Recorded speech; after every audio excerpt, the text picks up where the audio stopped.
want you to hear our amazing inspirational leaders today, and to join with all of us in our mutual intention that we are here to support each other. So I'm very, very proud and privileged to introduce our first speaker, and you can say that for me. I'm also going to say, just please excuse my American accent, I'm going to screw up all the names today. So just bear with me. I'm trying to ask my colleagues every day, okay, how do you say this? So I'll probably screw it up. So, Corinne, is that right? Hutton? She was a super fit businesswoman when she fell ill in 2013 after suffering acute pneumonia and septicemia, which forced the decision by her surgeons to amputate her hands and her legs below the knee. Now, this traumatic situation would cause even the strongest of individuals to crumple and give up, but not Corinne. She defied the odds and her doctors, walking unaided on prosthetic legs within 4 months of her surgery. Following her illness, she took this challenge that she faced and started a charity called Finding Their Feet, which provides support and help for individuals faced with amputation or limb deficiency. Now, her list of accomplishments is so long that I would spend the rest of the morning here listing all of them, so we wouldn't get to hear her wonderful talk. So I'm just going to mention a few. So she set 3 world records, including becoming the first female quadruple amputee in history to conquer Ben Nevis. She's achieved the Great Scott Award, a Point of Lights Award for Prime Minister David Cameron for her outstanding charitable work, and she was a finalist for Scottish Woman of the Year. We're also very proud to claim her as one of our own because she's received an honorary doctorate from UWS, and we consider her an important part of our family. She got this in recognition of her many accomplishments, her phenomenal leadership, her courage, and her spirits. So please join me in welcoming her to the platform.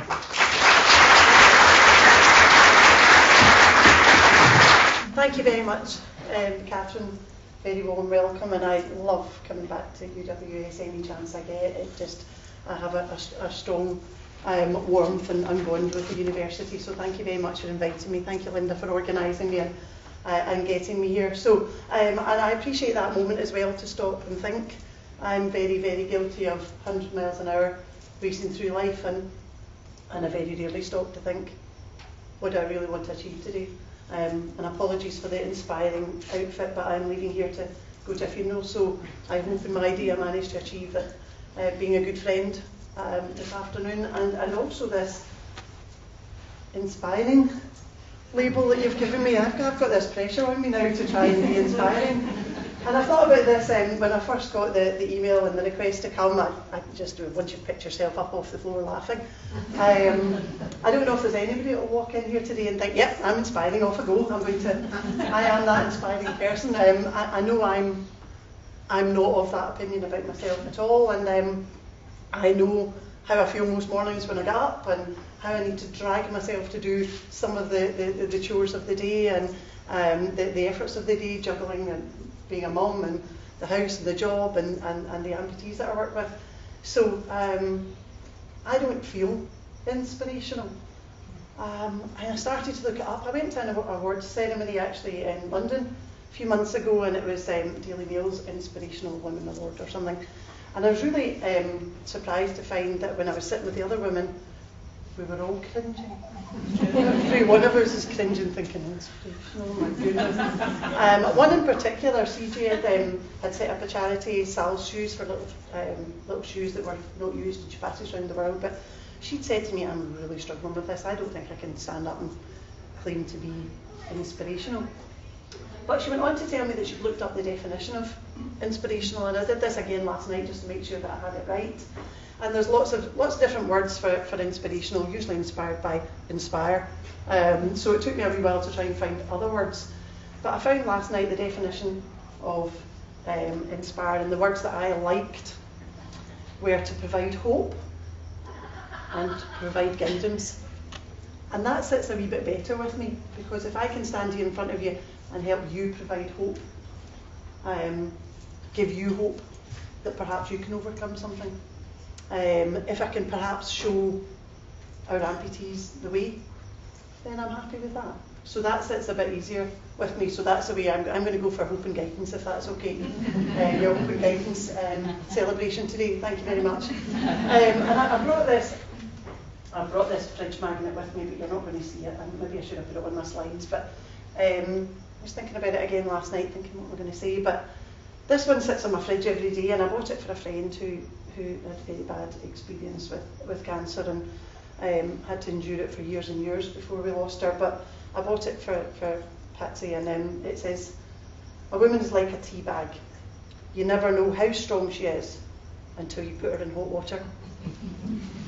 And I think that's true, and I know there's some gentlemen in the audience as well, so I don't think it's sexist. It's got to be the same when you're under pressure, when you're in your hot water. Then I think you do find this strength, and I know I am proud to say I'm strong. I know I'm strong. I find that inner strength. And maybe today I can tell you about my hot water, and perhaps see if we can help you find and guide you towards your strength. So that's all I'm hoping for today. So if I just press this little button, will I? Yes, I will. Yeah, so Corinne Hutton, you know already. I'm going to skip forward and I'll tell you about my hot water. But just before that, a bit of a picture about the Corinne before the hot water. The cold water maybe, I don't know. I was always very energetic, and I was always quite determined. I loved challenges. I took myself off to do quite a few charitable events because they were great challenges for me. But at the end of it, you got to hand over some money or some equipment or something worthwhile to a good charity. It felt good, and I liked both aspects of that. But this is cycling in China, along the Great Wall, the New York Marathon, and walking in the Himalayas, some really good charities, MenCat for York Hill and for Maggie's cancer as well. And I like the feeling that gave me. So that probably was the Corinne inside. Busy businesswoman. I had a small business that did vehicle graphics. Not very exciting, and certainly not very rewarding in terms of finance. Everybody else got their wages except me.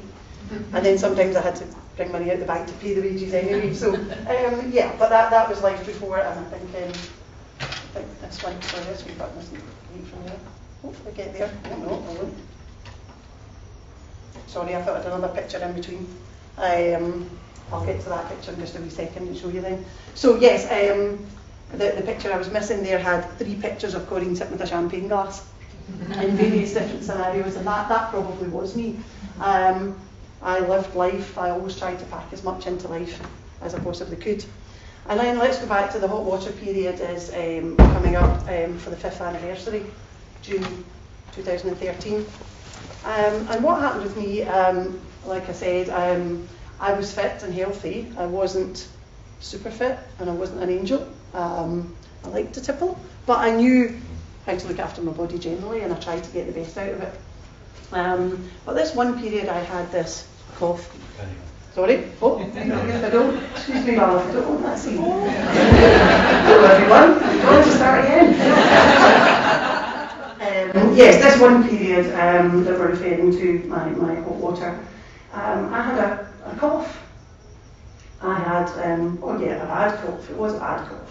But not so bad that I did anything but go to the chemist and get the medicines and the cough bottles and the lozenges. And I put up with it for 2 weeks. Everybody advising me what to take, and I had this bag of things I was trying to take to get rid of this cough. But it was just a bad cough. I had no more idea of it being anything more than that at all. But after 2 weeks of coughing all over my colleagues and getting some right dirty looks, I took myself to the GP on a Friday afternoon. I thought, enough.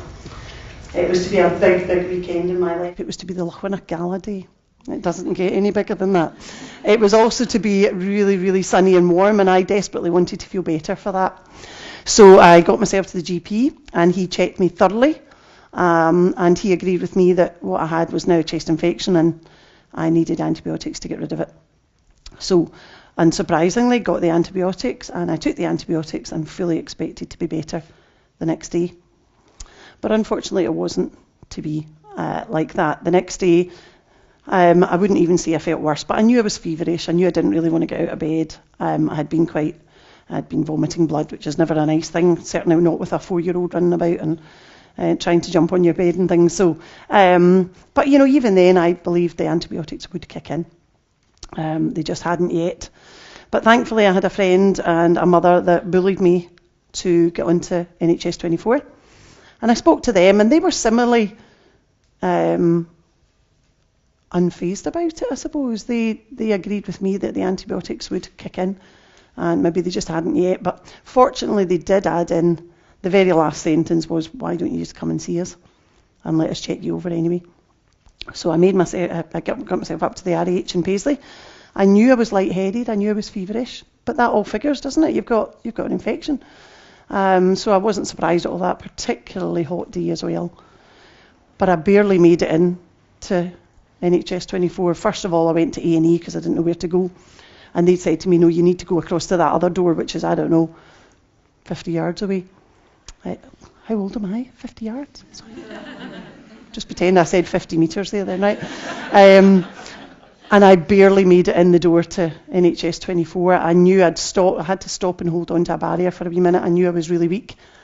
And interestingly, I don't remember waiting at all in there. I don't remember going into a waiting room or anybody telling me to take a seat. I do remember sitting in front of a consultant very, very quickly, and she took one look at me, and she could obviously see something that wasn't good in my eyes, my face, my colour perhaps, and she immediately asked if I would move over onto the table. And I unfortunately didn't make it onto that table. I had collapsed trying to get onto the table right next to the desk. And that's really the last thing I remember. I slipped into unconsciousness, and I was fighting for my life as a result of sepsis. I now know. Now, it won't surprise you to know I survived. I did survive sepsis.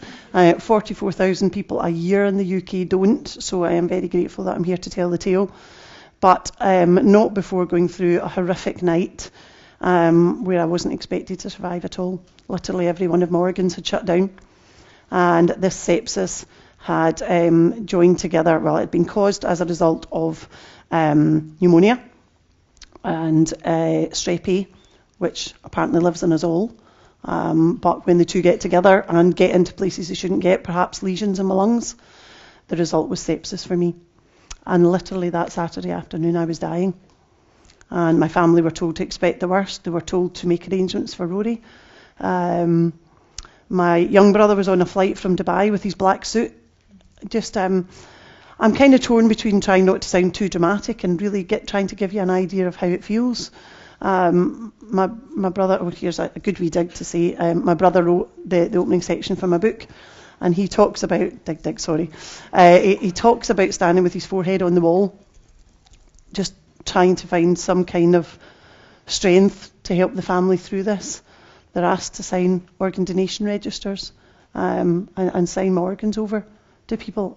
So I hope you get the picture there of how serious this was. And such a flip from that fit and healthy person, isn't it? Just so quick with sepsis, that's the problem. But I did survive that night, obviously. And I survived until now because of the doctors, consultants, medical team at the RAH, who the following morning had decided and spoken to a team called the ECMO team down in Leicester. And ECMO went on to save my life. The ECMO machine, I'm going to impress you here, hopefully.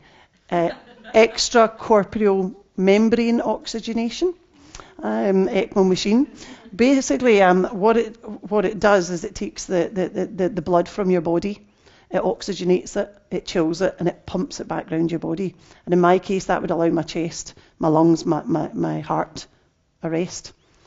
And this consultant had been on to Leicester during the night, and she'd managed to agree to them coming up to see me. They did say, though, my stats were so bad it was very unlikely they would take me, but they would fly up. So they fly up in this air ambulance, very cool air ambulance, and up to Glasgow Airport, and they rush through the RAH with what my young brother from Dubai now says they rushed through. It was like the team of white knights running through the hospital with their trusty steed, this mobile ECMO machine. And Chris, the consultant, who I now know, he'd said when they arrived, he knew it was going to be bad. He was fairly sure there was nothing could be done for me. And when he was told my stats, they were worse than they had been the night before. So he was fairly certain this was a no-go. But fortunately for me, he hooked me up to that mobile machine, and I immediately started to respond. Got me down to Leicester, back down in the plane that I know nothing about. wasn't conscious enough to see or hear. But thank goodness for me, I hope now, and I've asked if they have moved the parameters somewhat, to think perhaps somebody else will get a chance now, where normally those numbers would be rejected. And it was only because it was a weekend and he was in charge himself. He didn't need to answer to a higher board at that point. So he took the chance and he came up. Maybe he wanted to see Glasgow, I don't know. On a sunny day, it's probably a minor miracle in its own right. Anyway, so I then spent 10 days down in Leicester with my family, driving up and down 6 hours each way to get to Leicester, and that ECMO machine did save my life. Very quickly come back to Paisley and spent another 4 weeks almost intensive care and high dependency unit in Paisley. And at that point I had everything hooked up to machines. I had every orifice hooked up to a pipe. There was absolutely nothing I could do for myself at all. But surprisingly, it was a really positive period. That sounds really bizarre, but I'll tell you why. Every single day after I came out of unconsciousness, every single day I had... oh, sorry. I'll take attention from you, it's all right. Look at me, look at me. Every single day I had a doctor or a nurse saying to me, "You're amazing, you're a miracle. Anyone else would die in that situation, and you're here and you're fighting back, and I can't believe we've been able to get you off that machine. I can't believe you've been able to fight through this and we're able to do away with that pipe." And it was this really positive period, bizarrely. And I did actually take all of that in, and you do start to think, well, why was I different? Why did I not die? Maybe I am. Maybe I have this super strength inside me. Maybe I am inspiring. I'm not boasting. I'll get to the next point. But you do start to think, maybe I am Wonder Woman. Yeah, maybe I am. Yeah, better than the average bear. So I spent 6 weeks in Paisley and got off of all those machines and all of those pipes. And at that point, they decided the attention had to change. So this is where this picture that I've already given away comes in. Probably doesn't look different from anyone else in intensive care, sadly, but all the pipes and things went on, all the machines.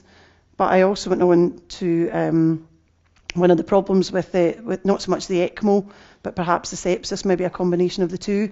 The body's so clever that it keeps all the oxygenated blood for your vital organs. And in my case, that meant the extremities were ignored. So my hands and my feet had started to turn blue and purple and black. They'd started to lose all their flesh and dry up. I'm sorry, but there's no point in skipping past the gory bits. Yeah, just to spare you. I think I'd just like to have them. Very good for pressing the buttons on the remote control, actually, because they were so solid. But yeah, they'd started to turn blue and black. And we knew, I wasn't stupid. I had a lot of people looking at them. And I knew there was a chance. My hands were so dead, I suppose, for want of a better expression. I was fairly sure that would happen. My feet were changing, though, constantly changing. And that gave us a bit of hope that there was still circulation in there, and that we might be able to save some things. And it was put to me that if I went to Glasgow Royal, they would do some tests, treatments, scans, x-rays, everything that could be done to try and save my feet. So I moved on a Thursday afternoon over to Glasgow Royal. New ward, new nurses, don't know anybody. You're getting to obviously settle in. And woke up the next morning. If you've ever spent any time in hospital, you know you're waking up with the doctor's rounds at the end of your bed. And they stand there and they discuss you. And at this point I didn't know anybody, but I know the uniforms at this point. So I know there's the consultant who's obviously in charge, and then there's junior consultants. There's the physio uniform, there's the head nurse uniform, the registrar. They're all standing round my bed discussing me. And what he said to his team was, "Mrs. Hutton will be losing her hands and her feet this week." And it turns out they weren't really planning tests and scans and treatments and things, and that was the very first I knew. And I'm standing here smiling, but I don't know how to convey to you how horrific that is. And also to hear it while you're alone, nobody round about you, no family there at that point, and you've just woken up and you're in a new place. It was the all-time low, I suppose. That was the worst day. And to hear that you're not going to have legs and you're not going to have hands, I immediately spiraled. a bit out of control, I suppose. And fortunately, the head nurse recognised that I didn't know this. I guess that's the explanation, is they all thought I knew. And it became quite clear that I didn't. But very quickly on the phone to my family, who were very quickly at my bedside, trying to work out how we're going to figure this out, how we're going to deal with this, how can we defy the rules, how can we stop this happening. There must be somebody who's willing to try any new treatments or tests or surgeries that would help. And we did. We got that second opinion, which was the same, and we got that third opinion, which was the same, and we got the best surgeon in Scotland, and his opinion was unfortunately the same as well. And I went on to lose my hands and my feet.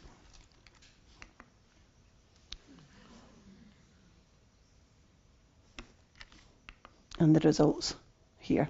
My hands are quite obvious, I guess, except that a lot of amputations are done quite simply, somewhere up your arm.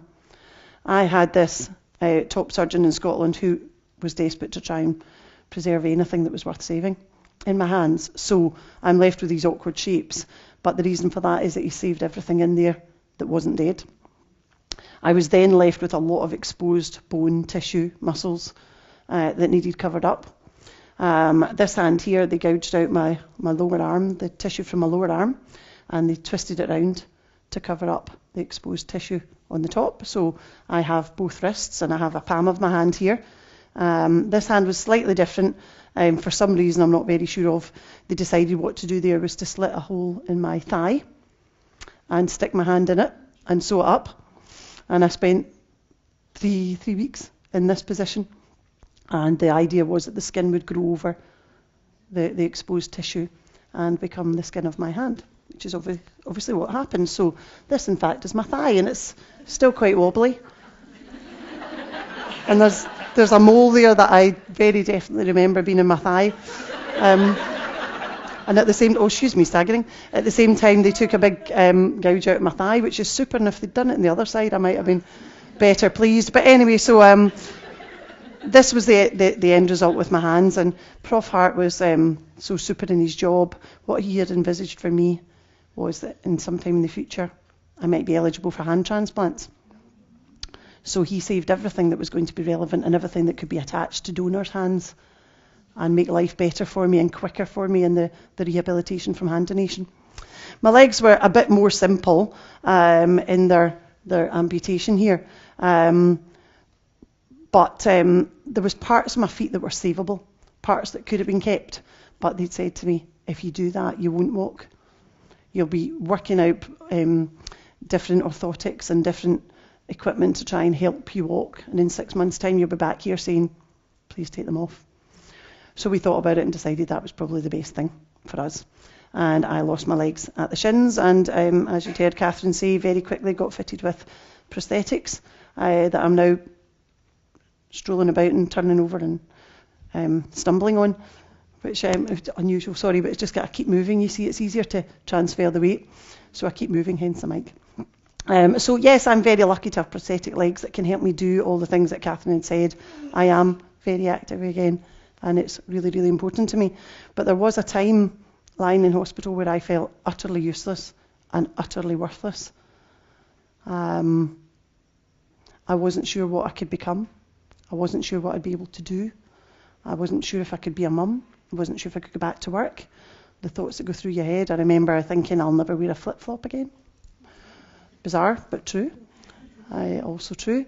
I just didn't know who to ask. There didn't seem to be anyone I could ask. And just at that point, my brother came in with a cheque for me into hospital, and he said, Kenny Morrison sent this cheque, and it's a friend of ours from the gym. He says, you're going to need a lot of things. They're going to be very expensive. He doesn't want to do any stupid skydives and things. He would rather just hand over the money. And that for us was a turning point. For all the things that I thought I needed, for all the help that I thought I needed, didn't want to need, but I knew I was struggling. Money hadn't really been anything that had come to mind at all. It was more about how would I do things. But Kenny's was just the first cheque that started, and then the ball started rolling. And I used to own the Howard Inn, so I had a lot of friends in that area. very quickly there was a Friends of Corinne night at the Howard Inn. Cringe. But, you know, there was a lot of things like that, a lot of people raising money, and it was completely out of my control, and I didn't know why or what to do about it. But, I guess I didn't want to be insulting either. People were being kind, people were being nice, the thought was there. But suddenly I found myself being that charity. And if you remember back to those photos, the doing things for other people, charity photos, suddenly that's flipped very badly as well, and suddenly I'm the needy one. I'm the one that needs help, and I didn't like it. But again, that same conversation of there being nobody there to help and nobody able to tell me what would happen, we decided what we could do is set a charity up. And that's where Finding Your Feet came along.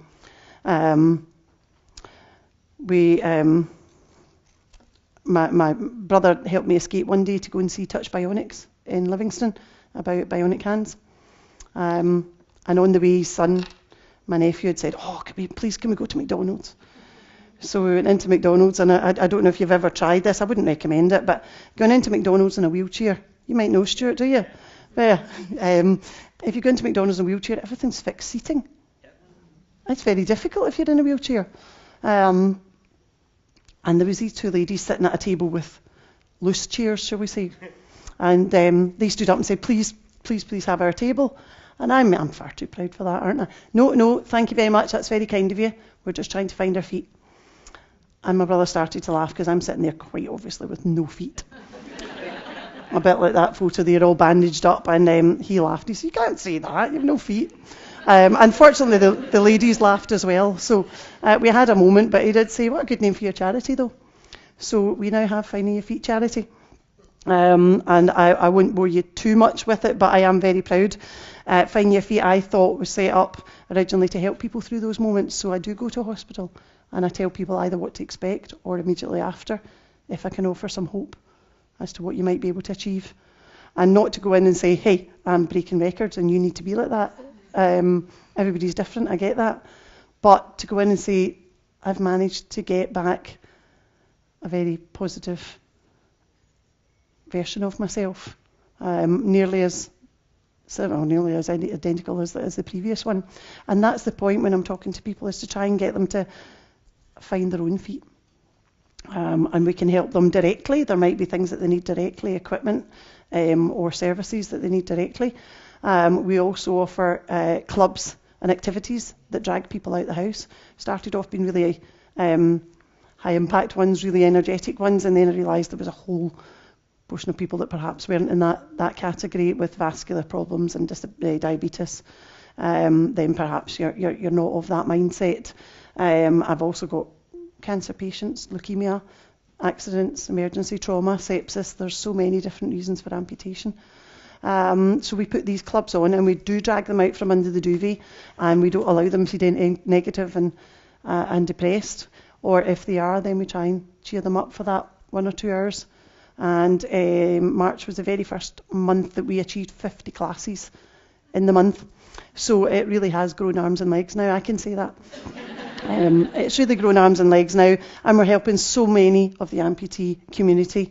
There's a lot of well-being and mindfulness involved. There's therapists and masseuses that help with your posture, and Pilates and various different clubs going on. So I'm very proud of Finding Your Feet, and I think I've got a little video here that I can show you.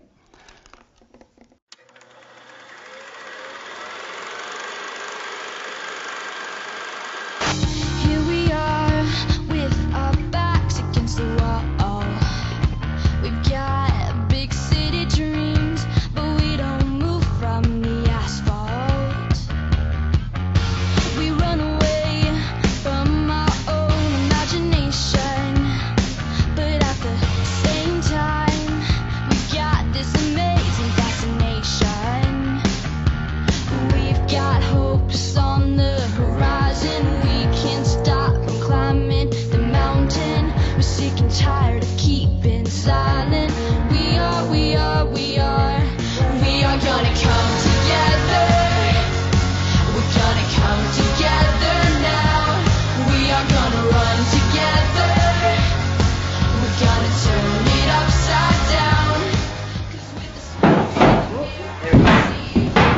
That's alright, it's just your legs fell off.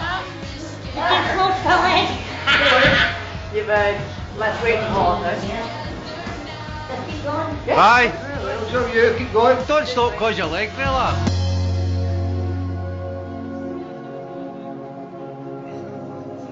Just let go, it's a free fall. We're almost home, it's a free fall. We are gonna come together, we're gonna come together now. We are gonna run together, we're gonna turn it upside down. We are gonna come together, we're gonna come together now. We are gonna run together, we're gonna turn it upside down. 'Cause with the smoke in the mirror I can see your face. So let's run to the fire escape. Come together, we're gonna come together now. Don't stop because your leg fell off.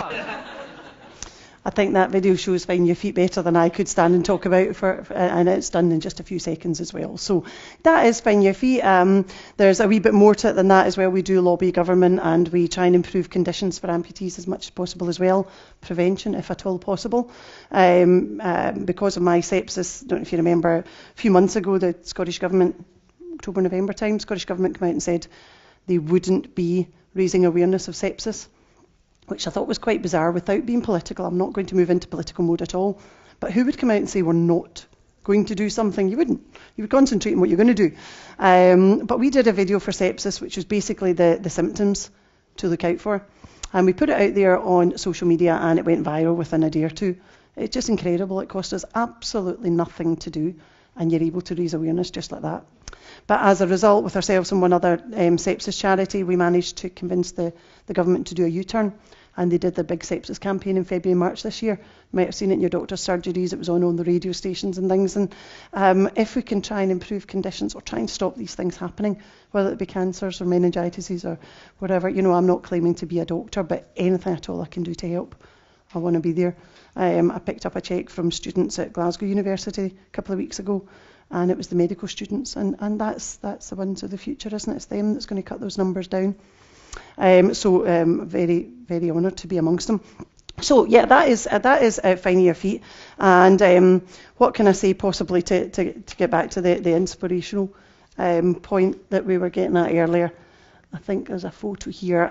I am having to cut short because I talk too much. I think I get asked quite a lot, is your life better as a result? I think the honest answer, of course, I'd much rather have my legs. I'd much rather have my hands. I'd much rather they all worked properly. But this happened and there's nothing I can do about it.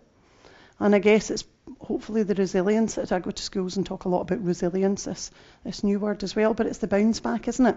And I don't think there's a person in the room that won't find they've got some kind of struggle, something that happens to them, something that has happened, or maybe something that will in the future.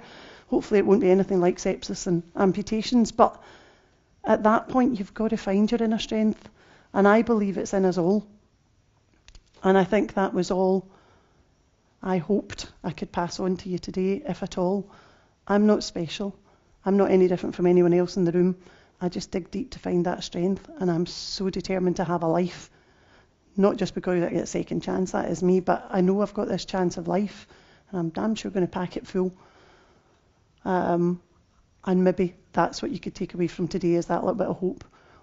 Or maybe I've shown you the way that I did it. And I hope that inspires you a little bit. Thank you very much for listening. Thank you. Okay. Want to give you a hug, you okay? You know, everybody feels obliged, don't they? Thank you, Catherine. Thank you very much. Thank you very much.